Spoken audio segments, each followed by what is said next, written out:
Flash technique number 3, underexpose your background. I've mentioned this before, but I want to show you how you could be even more dramatic with your lighting using this technique. I know you've seen this next photo quite often, but this really illustrates this underexposing technique. The subjects look like there's just a spot of light on them, and it really maybe even could be like, did you shoot this at night? Or you have no idea. By using this technique, you can change the entire feeling of the photo. This was actually taken in the daytime in a retail store. So we were in this Sony store here, and you can see the next behind the scenes shot where there's a football game going on in the back and there's actually customers walking around. And it's in a fairly lit store. But what I did was I underexposed the whole scene. And so my technique was creating a black box, as I say. Meaning, if I take a picture without any flash or any lighting, even though there's light in that store, I am seeing a underexposed exposure where the back of my camera is completely black. So what did I do? I eliminated all the ambient light by creating exposure that is very vastly underexposed.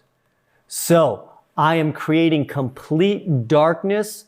So now I'm in control. I'm only going to let you see what I want you to see by being able to control my light. So what was the setting that I used to eliminate all the ambient light in the room?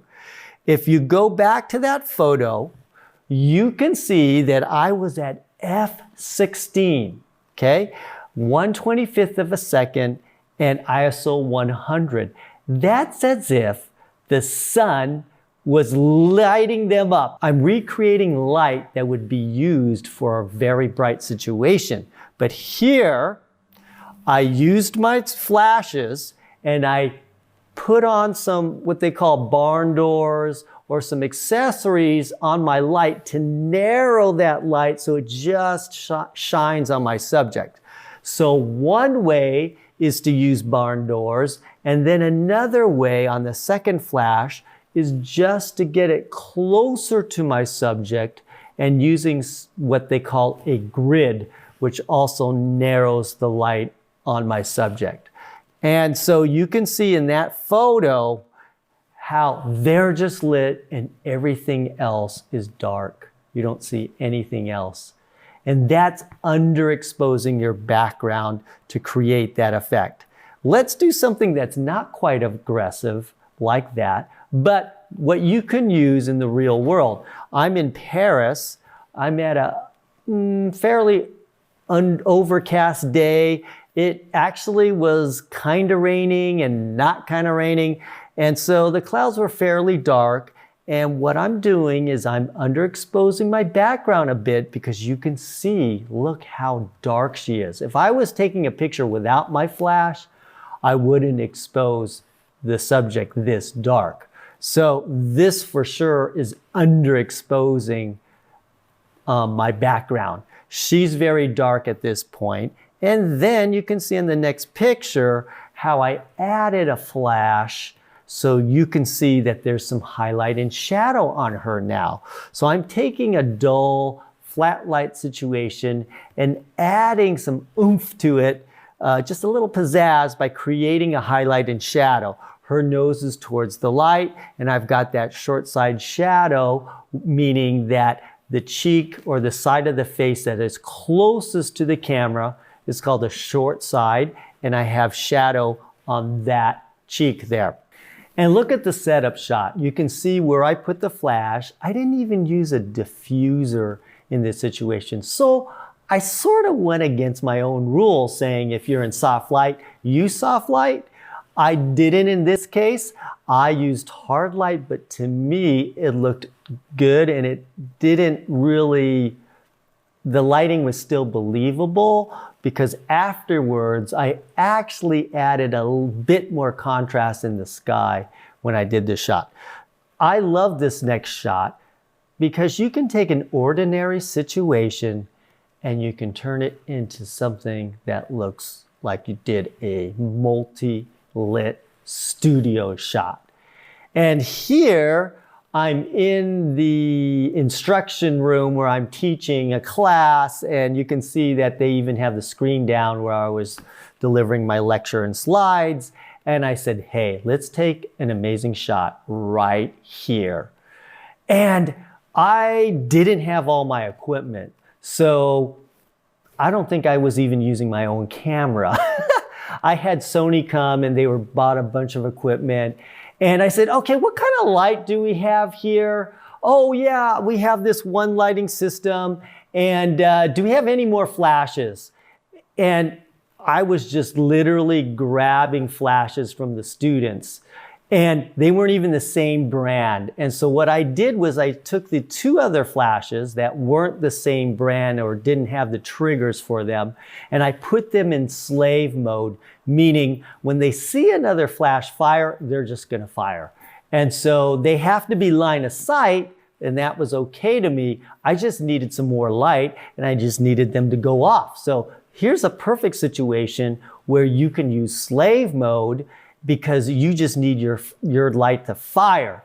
And so what I did was I had two lights on my subject. The first thing I did was set the exposure so when I'm not firing a flash, the room looks completely dark, creating a black box.